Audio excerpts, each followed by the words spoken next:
Hey, this is going to be a TNA IMPACT review for the 2nd of April. Sorry this is a little late, had things on. I won't lie, I have been drinking, but I assure you I will be no more incomprehensible than normal. So my eyes might glaze a little bit, but it's okay.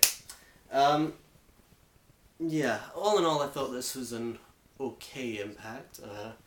I found it fairly entertaining, but there wasn't much in terms of in-ring action. There were only 5 matches, which sounds like quite a lot, but 4 of them were really quite short. Really not much happened in the ring. Good match between Styles and Scott Steiner. Anyway, what was with the Impact starting all their shows with these long, convoluted, going over breaks, promos in which one person comes out, then another person comes out to counter that argument, then another person comes out to counter that argument. Yeah. Anyway, for once it wasn't Kurt Angle who started off this promo, it was Jeff Jarrett. Jeff Jarrett says basically that Samoa Joe doesn't want captaincy at Lethal Lockdown, and therefore it's his decision to pick who will be the captain, and he's picked AJ Styles. AJ Styles comes out and says, I can't accept your captaincy. To be honest, I feel we've let you down, Jeff, me and all the TNA originals, and then he named some TNA originals, and you showed faith in us, me, Christopher Daniels, Samoa Joe. Samoa Joe wasn't there from the start, I don't think. And yeah, we're going to repay you by giving you the captaincy, and yeah, that's pretty much what happens there. And then Scott Steiner comes out, and everyone's like, why the hell are you here? And Steiner says to Jarrett, things which I presume are from real life, that him and Jarrett travelled the road for 20 years together, and that his wife and Scott Steiner were great friends, and that his wife trusted him with his kids, and that now Jarrett should trust Steiner and come towards or become a member of the Main Event Mafia, basically, which made no sense, to be honest. I mean, it's not just because I've been drinking, that makes no sense. But Jarrett seemed swayed by this argument. I was like, you've been fighting against the Main Event Mafia for ages. Yeah, anyway, then we go backstage, and Kurt Angle and JB's asking him, Kurt, why are you letting Jarrett into the Mafia? Good question. You used to hate Jarrett. But suddenly Kurt Angle's a lot more cheery. He sees that at Destination X, Mick Foley and Jeff Jarrett came so close to splitting up the Mafia by bringing Sting on their side, basically. And he says tonight he's going to repair all his wrongs by apologising to Sting. That's right, apologising to Sting once again. He's just had a massive feud with him. I don't know.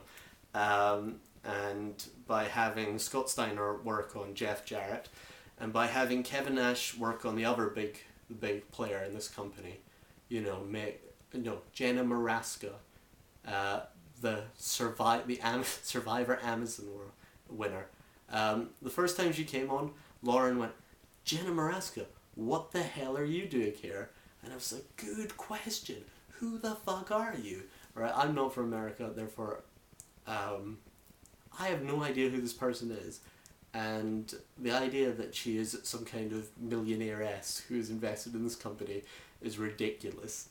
But yeah, basically Kevin Nash is going to flirt with her for some time. Fantastic. First match of the night, and it took a while to get there. It wasn't just me just rambling there. It took a while to get there. First we get a promo, another little promo. Sheikh Abdul Bashir. He has formed an ethnically diverse group with Kiyoshi and No Limit, and although they are very different, they are united by one thing, and that is their hatred for America. And I was just like, another one of these crappy storylines. The crowd don't even seem to care all that much. Anyway, they had a match. Sheikh Abdul Bashir, No Limit, Kiyoshi versus Lethal Consequences. I'm not sure if it's fashionable to call them that right now. They used to call them that. They called them that for a bit, then dropped it. But yeah, Consequences, Creed and Jay Lethal, and LAX. This was okay. It was kind of short. Jay Lethal and Homicide did a few moves together. Supermax didn't fly, he just sort of jumped off the ring apron, which I found kind of weird. Yeah, Shihado Bashir wins by pinning Consequences Creed, I think so, with his DDT, which I think was called like WMD DT or something like that, but they don't call it that anymore. What was it Mike Tenay for ages going, I think he's just wearing down the back for the camel clutch. I mean in past episodes, I think Shihado Bashir is wearing down the back for the camel clutch. No, he's not. He's just he's just an Iranian wrestler. That doesn't mean he's going to try a camel clutch. He's never used a camel clutch from what I've seen. Yeah. We had a few Dr. Stevie segments throughout the night. One with Abyss, in which Dr. Stevie started beating Abyss up because he'd agreed to I can't remember what the match is called. A lockdown match with weapons. With Matt Morgan, and Abyss had to explain the concept of this match, and it took so long. I was glad he didn't have to explain lethal lockdown or anything to Dr. Stevie, but Dr. Stevie started beating him up, so he's crazy. He's a crazy man. And then we also had a bit of Daphne, in which she's now called Daphne, and basically she's had her hair cut, and that's made her go back insane as she was before. Next we had main event Mafia Security versus Team 3D. Main event Mafia Security apparently have been brought in as some kind of tag team. I can't wait till they have a squash match against the Motor City Machine Guns. You know, Machine Guns job to them, like they do to everyone else. This was just their shit. The main event Mafia Security basically.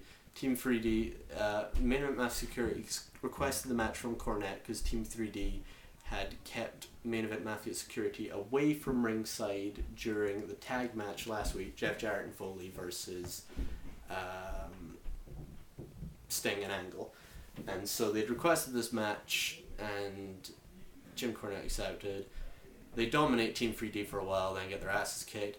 After the match, the fatter one gets a chair and tries to hit one of the Dudley boys, and then Beer Money come in, pick up the chair, and hit the main event Mafia Security guy instead of Team 3D as you were expecting, because they want Team 3D at their best so they can beat them at their best.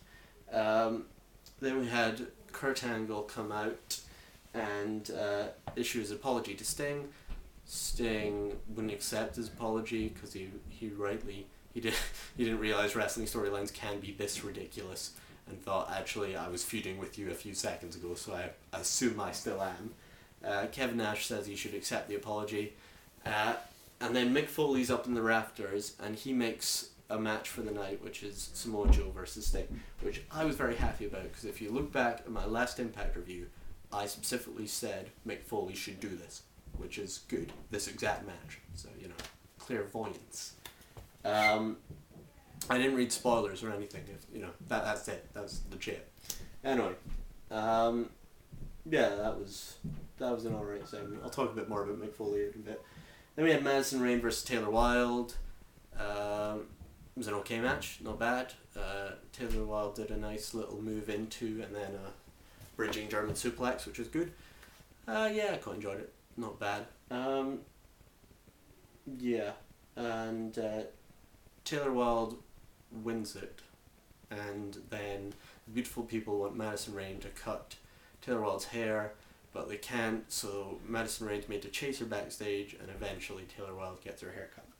In short. Right, I'll do the rest of this review in a second part. Okay, bye.